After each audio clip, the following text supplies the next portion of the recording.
அப்பாவி இளைஞன் கொண்டு வந்த 50 கோடி ரூபாய் செக்கை கிழித்து போட்டு திருடன், பிச்சைக்காரன் என்று அவமானப்படுத்திய பேங்க் மேனேஜரை காலில் விழுந்து மன்னிப்பு கேட்க வைத்த சாதாரண டெலிவரி பாய் இளைஞன். வாங்க, பல்லாயிரக்கணக்கானவங்க கேட்டு ரசித்த பிளாக் பஸ்டர் கதையை இலவசமா கேட்கலாம். பாஸ்கர் என்ன வேலை பண்ணி வச்சிருக்க? உடனே கேபினுக்கு வா என்று பாஸ்கரை வர சொல்லி உத்தரவிட்டார். எதுக்கு உள்ள கூப்பிடுறாரு என்று யோசித்துக் கொண்டே உள்ளே சென்ற பாஸ்கர், ஏன் சார் வர சொன்னீங்க? Any problem? ப்ராப்ளமா? நீ பண்ணது தான்டா ப்ராப்ளம். யார கேட்டு அவரோட செக்க கிழிச்ச? உனக்கு ஏதாவது அறிவு இருக்கா? ஐயோ சார், நீங்க தான் அவனை தப்பா புரிஞ்சுட்டு இருக்கீங்க. அவன் ஒரு சாதாரண டெலிவரி பாய். அவன் எனக்கு நல்லா தெரியும். என்கிட்டயே ஃபேக் செக் கொடுத்து ஏமாத்த பார்த்தான். அத கிழிச்சு போட்டேன். பாஸ்கர் சொன்னதை கேட்டு சர்வா கைகளை கட்டிக்கொண்டு அவனை பார்த்து சிரித்தான். ஒன்றதெல்லாம் பண்ணிட்டு போய் வர சொல்றியா? அந்த செக்க யார் கொடுத்ததுன்னு தெரியுமா? இந்த ஊரிலேயே மிகப்பெரிய பிசினஸ் மேன் விக்ரமன். அவர் கொடுத்து விட்ட செக்கத்தான் இப்படி அறிவுகட்டத்தனமா கிழிச்சு போட்டிருக்க என்று அதீத கோபத்தில் மேனேஜர் கத்தவும் பாஸ்கருக்கு இதய துடிப்பே நின்று விட்டது. என்னால இத நம்பவே முடியல சார். நீ ரொம்ப ஈஸியா அவரோட செக்க கிழிச்சு போட்டல. நீ இப்படி பண்ணின விஷயம் மட்டும் அவருக்கு தெரிஞ்சது, உன்னையும் நாரா கிழிச்சு தொங்க விட்டுருவாரு. சார் சாரி சார், நான் தெரியாம பண்ணிட்டேன். எப்படியாவது என்ன இதுல இருந்து காப்பாத்துங்க சார், எனக்கு பயமா இருக்கு. முட்டாள், முதல்ல போய் நீ கிழிச்சு போட்ட செக்க எடுத்துட்டு வா. அத டேப் போட்டு ஒட்டு. சார் எப்படி சார் பாசிபிள்? முடியாதுன்னா உனக்கு இங்க வேலை இல்ல. இன்னைக்கு நான் உன்னை ஃபயர் பண்றேன். கிளம்பு. ஐயோ சார், நான் பண்றேன் சார். 1 மினிட் என்று கூறி வேகமாக கேபினுக்கு ஓடி வந்து கீழே கிடந்த கிழிந்த செக்கை பொறுக்கி ஆளினான். சர்வா அமைதியாக நடப்பதையெல்லாம் பார்த்துக் கொண்டிருந்தான். பின் வேகமாக உள்ளே வந்த பாஸ்கர் தான் கிழித்து போட்ட அனைத்தையும் டேபிள் மீது வைத்தான். சின்ன சின்ன பீஸாக கிடந்த அதை எப்படி ஒட்டுவது என்றே அவனுக்கு புரியவில்லை. அதை ஒட்டுவதற்கு டேப்பை எடுத்துக்கொண்டு, கடவுளே, என் வேலையை நீதா காப்பாற்றணும் என்று மனதிற்குள் வேண்டியபடி ஓரக்கண்ணில் சர்வாவையும் அவ்வப்போது பார்த்தபடி அந்த செக்கை ஒட்ட ஆரம்பித்தான். டைகர், சொல்லுங்க, நம்மளோட அடுத்த மூவ் என்ன? சர்வா பதில் சொல்லும் முன் கரிகாலன் பேச ஆரம்பித்தார். இப்பதான் டைகர் திரும்பி வந்திருக்காரு. ஆனா சூர்யா திரும்பி வர்ற வரைக்கும் நாம எந்த மூவும் பண்ண போறது கிடையாது. ஆமா, சார் சொல்றதும் சரிதான். டைகர், புலிகள் கூட்டத்துக்குள்ள ஒரு நரி நுழைஞ்சிருக்கு. அதுதான் நம்மள பத்தின எல்லா இன்ஃபர்மேஷனையும் எதிரிகிட்ட கொடுத்துட்டு இருக்கு. அது யாருன்னு கண்டுபிடிக்கிற வரைக்கும் நாம ரொம்ப ஜாக்கிரதையா இருக்கணும். நரியா? யூ மீன் இந்த கேங்லயே ஒரு ஸ்பை இருக்கான்னு சொல்றீங்களா? ஆமா டைகர், சூர்யா திரும்பி வந்ததும் இத பத்தின டீடைல்ஸ் உனக்கு சொல்லுவான். ஆனா அது வரைக்கும் நீ உன்னோட அடையாளத்தை வெளியே காட்டாம இருக்கிறதுதான் நல்லது. அண்ட் உன் அப்பாவோட கொலைக்கு பின்னாடி இருக்கிற ஆளுக்கும் அந்த ஸ்பைக்கும் நிச்சயமா சம்பந்தம் இருக்கணும். சர்வாவோ, அதான் எனக்கு யாருன்னு தெரியுமே. கூடவே இருந்து குழி பறிச்சது ராணா. இப்ப அவன் அப்பம் பண்ண தப்ப எல்லாம் மறைச்சிட்டு நாடகம் போட்டுட்டு இருக்கான். அவன் மகன் சூர்யா என்று நினைக்க கோபமாய் வந்தது அவனுக்கு. இவங்க எல்லாம் இன்னமும் ராணாவை ரொம்ப நல்லவன் நம்பிட்டு இருக்காங்களே, அவன் துரோகின்னு இவங்களுக்கு தெரியப்படுத்தணும் என்று நினைத்து நிஜமாக வருத்தப்பட்டான் சர்வா. நான் இன்னும் இந்த குரூப்ல யாரெல்லாம் மீட் பண்ணணும்? நம்மளோட க்ளோஸ் குரூப்ல சூர்யா, விக்ரமன் சார், திவாகர் சார், கரிகாலன், ஐ மீன் நான், பாரிவேந்தன், சக்கரவர்த்தி, அப்புறம் ஆலியா. ஆலியாவா? இந்த டீம்ல பொண்ணுங்க கூட இருக்காங்களா என்று சர்வா ஆச்சரியமாக கேட்டான். எஸ், இதுக்கு முன்னாடி ஆலியாவோட அம்மா தான் அந்த பொசிஷன்ல இருந்தாங்க. 1 இயருக்கு முன்னாடி அவங்க இறந்ததுனால ஆலியா அவங்களோட இடத்துக்கு வந்துட்டா. அப்புறம் நீ நினைக்கிற மாதிரி அவ சாதாரண பொண்ணு கிடையாது. அவ ஒரு நெருப்பு சூறாவளி. ஆலியா மாதிரி ஒரு பொண்ண நீ கண்டிப்பா இதுக்கு முன்னாடி வாழ்க்கையில பாத்திருக்கவே மாட்ட. அறிவு, அழகு, ஆட்டிடியூடுன்னு இது 3 அவகிட்ட அதிகமாவே இருக்கும் என்று கரிகாலன் ஆலியாவை பற்றி பில்டப் கொடுத்து கொண்டே போக அந்த பெண்ணை பார்க்க வேண்டும் என்ற ஆவல் சர்வாவிற்கு அதிகமானது. சர்வாவின் முகத்தை வைத்தே அவனது ஆச்சரியத்தை புரிந்து கொண்ட கரிகாலன், பிடிவாதான் அவளோட பிறவி குணம். ஒரு விஷயத்துல அவ கமிட் ஆனா அதை முடிக்காம வெளியே வர மாட்டான். இந்த குரூப்ல அவ ஒரே ஒரு பொண்ணா இருந்தாலும் இங்க பல ஆம்பளைங்களால சாதிக்க முடியாதத அவ சாதிச்சிருக்கா. கெட்டிக்காரி. நீ எக்காரணத்தை கொண்டும் அவளை ஒரு சாதாரண பொண்ணு தானேன்னு மட்டும் தப்பு கணக்கு போட்டுறாத. இதெல்லாம் உன்னோட நல்லதுக்கு தான் சொல்றோம். அதிலிருந்து சர்வாவிற்கு ஒரு விஷயம் மட்டும் புரிந்தது.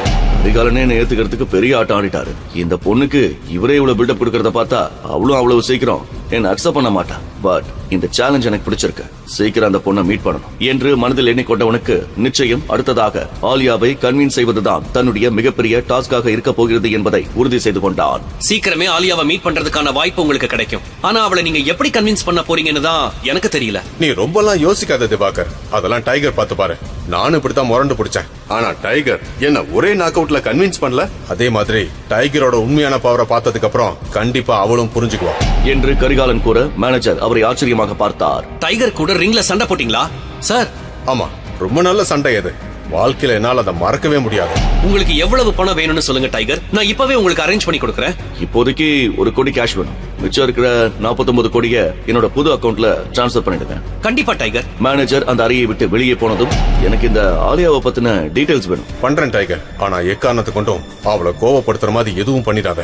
அண்ட் வெரி இம்பார்ட்டன்ட், அவளை கிண்டல் பண்ணா அவளுக்கு சுத்தமா பிடிக்காது. யார் என்னன்னு பார்க்காம அந்த இடத்துல போட்டு தள்ளிடுவான் என்று சொல்ல ஆலியாவின் கேரக்டர் மேலும் மேலும் இன்ட்ரெஸ்டாக மாறிக்கொண்டே போவதை பார்த்து சீக்கிரமே அவளை மீட் பண்றேன் என்று சர்வா கூறினான். அப்புறம் உனக்கு ஒரு கார் ரெடி பண்ணணும். நான் என்னோட மேனேஜர் கிட்ட இன்ஃபார்ம் பண்றேன். இப்பவே குளோபல் மோட்டார்ஸ்க்கு போ. அங்க உனக்கு ஒரு புது கார் வெயிட் பண்ணிட்டு இருக்கோம். இப்போதைக்கு நான் பணத்தை செட்டில் பண்ணிடுறேன். ஆனா நீ பழையபடி பொசிஷனுக்கு வந்ததும் அது எனக்கு டபுள் மடங்கா கொடுத்துடணும் என்று சொல்ல சர்வா சிரித்து விட்டான். பின் அவன் தனியாக கிளம்பி குளோபல் மோட்டார்ஸுக்கு வர அவசரத்தில் அவர் எந்த காரை புக் பண்ணியிருக்கிறார் என்று கேட்க மறந்து விட்டான். ஆனால் அவன் ஷோரூம் உள்ளே சென்ற பொழுது மேனேஜர் அவனுக்காக வெயிட் பண்ணி கொண்டிருப்பது தெரிய சர்வாவிடம் வேகமாய் வந்தவர், மிஸ்டர் சர்வேஸ்வரன் என்று கேட்க, எஸ் ஐ எம் சர்வேஸ்வரன் என்று அவன் கூற, அவன் எப்படி இருப்பான் என்று கரிகாலன் ஏற்கனவே சொல்லிவிட்டதால் மேனேஜர் ஆச்சரியப்படவில்லை. ஏன் கூட வாங்க சார் என்று பின்னால் இருந்த கராஜுக்கு அழைத்துச் செல்ல அங்கே பல எக்ஸ்பென்சிவான கார்கள் நின்று கொண்டிருந்தது. அதில் சற்று பழையதாகவும் நிறைய அடி வாங்கியபடியும் நின்ற ஒரு கார் அருகில் மேனேஜர் அழைத்து வர முதல் பார்வையிலேயே அது எக்ஸ்பென்சிவான ஒரு கார் என்று சர்வா கண்டுகொண்டான். வேண்டுமென்றே அதை பழையது போல் மாற்றி அமைக்க சொல்லியிருந்தார் கரிகாலன். அவருடைய திட்டத்தை பார்த்து சர்வா உள்ளுக்குள் மெச்சிக்கொண்டான். அவனுடைய டேஸ்டுக்கு அந்த கார் பக்காவாய் ஒத்துப்போக மேனேஜர் பவ்யமாய், சார் நீங்க காரை டெஸ்ட் டிரைவ் பண்ணி பாக்குறதுன்னா பாருங்க, நான் பேப்பர்ஸ் எடுத்துட்டு வந்துடுறேன் என்று சொல்லி செல்ல சர்வாவும் டிரைவர் சீட்டில் அமர்ந்து அந்த காரை ஸ்டார்ட் பண்ண, ஹாய் என்று விண்டோ பக்கம் இருந்து ஒரு குரல் வந்தது. சர்வா சட்டென்று திரும்பி பார்த்தான். அங்கு வேதிகாவின் பெஸ்ட் ஃப்ரெண்ட் ஷிவானி நின்றிருந்தாள். சிவப்பு நிற கிராப் டாப், காதில் சின்னதாக டைமண்ட் ஸ்டட், தோளில் சீலிங் பேக் என ஆள் வெஸ்டர்ன் ஸ்டைலில் அட்டகாசமாக இருந்தாள். விக்ரமனின் பார்ட்டியில் அவளும் வேதிகாவும் மிகவும் நெருக்கமாக இருப்பதை சர்வா கவனித்திருந்தான். ஆனால் வேதிகா சர்வாவை அவளுக்கு அறிமுகம் செய்து வைக்கவே இல்லை. பார்ட்டி முழுவதும் தன்னை ஷிவானி சந்தேக கண்களோடு பார்ப்பதை சர்வா நன்றாகவே நோட்டீஸ் செய்திருந்தான். அவள் சர்வாவை பார்த்த விதம் மிகவும் விசித்திரமாக இருந்தது. ஹே, நீங்க வேதிகாவோட ஃபியான்சி சர்வா தானே? நீங்க இந்த காரை வாங்க போறீங்களா? உங்களுக்கு என்ன தெரியுமா? என்ன சார், ஒண்ணுமே தெரியாத மாதிரி கேக்குறீங்க? நான் வேதிகாவோட பெஸ்ட் ஃப்ரெண்ட். உங்களை பத்தி எனக்கு தெரியாம இருக்குமா? முதல்ல நான் கேட்ட கேள்விக்கு பதில் சொல்லுங்க. நீங்க கார் வாங்க வந்திருக்கீங்களா? என்னால நம்பவே முடியலையே. வேதிகா நீங்க ரொம்ப புவர்னு சொன்னா, ஆனா நீங்க எப்படி இங்க இருக்கீங்க? ஆஹா, இவகிட்ட வாயை கொடுத்து என் வாழ்க்கைய புண்ணாக்கிக்க கூடாது. ஆமாங்க, நான் போறதான். இது என்னோட கார் இல்ல, என் பாஸோடது. அவர் புக் பண்ணதை எடுத்துட்டு போக தான் நான் வந்திருக்கேன். நிஜமாவா சொல்றீங்க? என்ன பார்த்தா போய் சொல்ற மாதிரி இருக்கா? அப்படி இல்ல. சரி, நம்ம ஒண்ணு பண்ணலாம். நான் இப்பவே வேதிகாக்கு போன் பண்ணி இங்க வர சொல்றேன். என்ன பண்றீங்க நீங்க? அதான் சொல்றேன்ல, இது என் பாஸ் காரனு. அதை எதுக்கு வேதிகா பார்க்கணும்? அவளை எதுக்கு டிஸ்டர்ப் பண்ணிக்கிட்டு? ஓகே, அவளுக்கு நான் கால் பண்ணாம இருக்கணும்னா நீங்க எனக்கு ட்ரீட் கொடுக்கணும். ஓகேவா என்று சொல்லிவிட்டு அவளும் காரில் ஏறி அமர்ந்தாள். அவள் பேசும் விதமும் அவளது நடவடிக்கைகளும் வித்தியாசமாக இருந்தாலும் சரி வாங்க என்று கூறினான் சர்வா. அதே நேரம் மேனேஜரும் காரின் டாக்குமெண்டோடு வந்துவிட பேப்பர் ஒர்க்கை எல்லாம் முடித்துவிட்டு சர்வா ஷிவானியோடு அங்கிருந்து கிளம்பினான். அவளை நேரடியாக விக்ரமனின் விஸ்தார ஹோட்டலுக்கே அழைத்துச் சென்றான் சர்வா.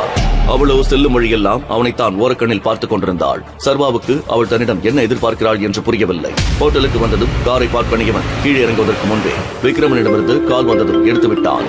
என்னாச்சு டைகர்? நம்ம ஹோட்டலுக்கு வெளியே உன் கார் நிக்குது. ஒன்னும் பிரச்சனை இல்லையே? பிரச்சனை எல்லாம் எதுவும் இல்ல அங்கிள். என் ஃப்ரெண்டு கூட லஞ்ச் சாப்பிட வந்திருக்கேன். ஓகே, நீ மேல என்னோட ஆபீஸ்க்கு வா. நான் உனக்கு என்னுடைய விஐபி கார்டை கொடுக்குறேன். So both of you can get a VIP treatment.